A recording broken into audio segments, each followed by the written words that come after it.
much of a God. And so many people are not aware that there are open-minded and progressive United Methodist and Episcopal and Lutheran and so on, as well as UU churches, of course. They're not aware that there are churches that teach love instead of judgment, that teach hope instead of damnation, and therefore they drop out of church altogether.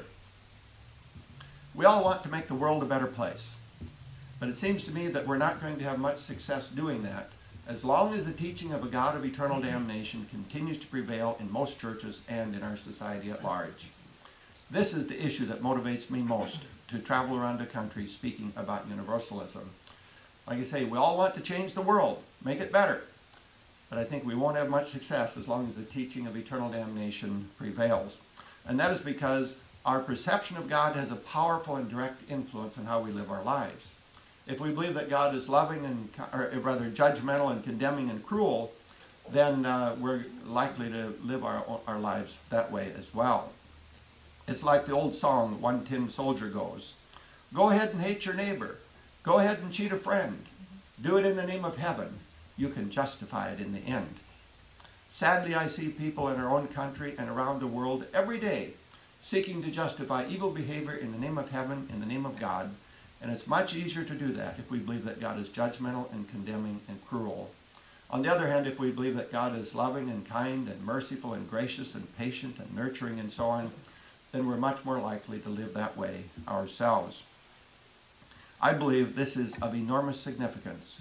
If we want to change the world for the better, I think the single most important thing that we need to do is to change people's perception of God. That is because it's very difficult to raise people's behavior above their perception of God. And so what we need to do is to change the perception from that of being judgmental and cruel to being loving regarding the perception of God. During the Civil War, Abraham Lincoln was sometimes criticized because he loved his enemies too much. He was sometimes told, "You shouldn't love your enemies, you should seek to destroy them." To which he replied, "Do I not destroy my enemies when I make them my friends?"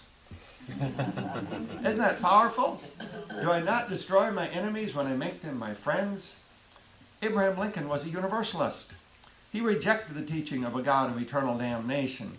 He believed in the power of love and the preciousness of each person, and that each person would eventually experience fullness of life. And because of that, he could love even his enemies.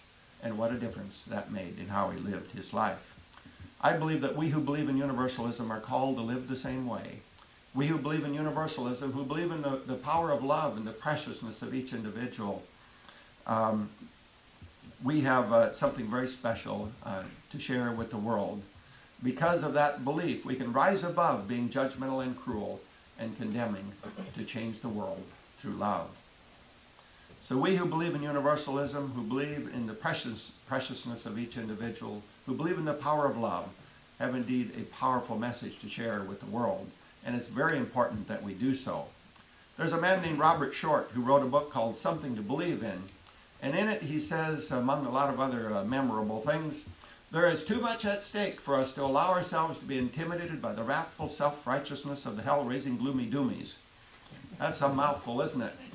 There's too much at stake for us to allow ourselves to be intimidated by the wrathful self-righteousness of the hell-raising gloomy doomies. And then he goes on to say, "Therefore our witness to them should be just as aggressive and unambiguous as theirs has been to us." Fundamentalists can be intimidating, can't they? They go around quoting the Bible and asking people whether or not they're saved. They exhibit such confidence, so they can be intimidating. But I say, let's not be intimidated by them. After all, we are the ones with the good news. They, in contrast, spread a teaching that is divisive and leads to cruel and inhumane behavior and justifies abuse. With their teaching, it is really not that big of a deal to go to war and kill people of other faiths or people who don't have a faith at all. After all, they believe that all those people are going to hell, and therefore they're not really that valuable. And therefore, you don't need to feel nearly as guilty about going to kill those people in war as you would to kill perhaps other evangelical Christians. And so it's really much easier to support going to war and killing others if you demonize them and think that they're all going to hell, because that minimizes their value. Also with this attitude, it's really no big deal to torture people, whether that's at Guantanamo Bay or anyplace else. After all, they contend that God fashioned hell specifically for the purpose of torturing people forever. And so if it's okay for God to torture people, surely it must be okay for us to do it.